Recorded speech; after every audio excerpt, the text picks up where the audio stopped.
அதாவது விஜய் சார் இப்போ என்ன சொல்லியிருந்தாருன்னா, அதாவது நம்ம சிஎம் விஜய் சார் என்ன சொல்லியிருந்தாருன்னா, இனிமேல் படம் நடிக்க மாட்டேன்னு சொல்லியிருந்தாரு. ஸோ எங்கடா அவர் இதுக்கு மேலே பெருசாக பார்க்க முடியாதோ அப்படின்னு நினச்சி ஃபீல் பண்ணிகிட்டு இருந்தோம். ஆனால் நடக்கிறதே வேறு. இப்போ டோட்டலாக என்னென்னா சட்டமன்றத்தோட லைவை பார்த்துட்ருக்கோம். எங்கே பார்த்தாலும் அவரு தான். யூடியூப், இன்ஸ்டாகிராம், சும்மா வாட்ஸ்அப் ஃபார்வர்ட் மெசேஜஸில் கூட அவரு தான் இருக்காரு.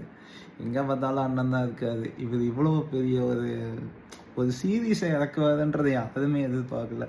ஒவ்வொரு நாளும் ஒவ்வொன்றும் நடந்துகிட்ருக்கு. நீங்களே பாருங்கள், போலிங் ஸ்டார்ட் பண்ணப்பலேருந்து இப்படி எலெக்ஷன் ரிசல்ட்ஸ் வந்துட்டு மே 4 ஸ்டார்ட் பண்ணதுலேருந்து இப்போ வரைக்கும் நீங்களே சொல்லுங்கள், ஒரு நாளைக்கு ஒரு தடவையாவது ஒரு விஜய் சாரோட ஃபோட்டோவை பார்க்காம இருந்திருக்கீங்களா? இல்லை. நம்ம அண்ணன் இப்படி வந்து இறங்குவாதுன்னு யாருமே எதிர்பார்க்கல.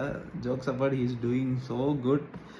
இது அப்படியே 5 வருஷத்துக்கு கண்டினியூ ஆனால் இன்னும் செம்மையாக இருக்கும்னு நினைக்கிறேன். பட் நான் கவனித்தேன் இதுதான், அவர் வந்துட்டு இனிமேல் சினிமாவில் வரமாட்டார், நம்ம பெருசாக படம் பார்க்க மாட்டோம், அவரை அதிகமாக பார்க்க முடியாது அப்படின்னு நினச்சிட்டு இருந்தா.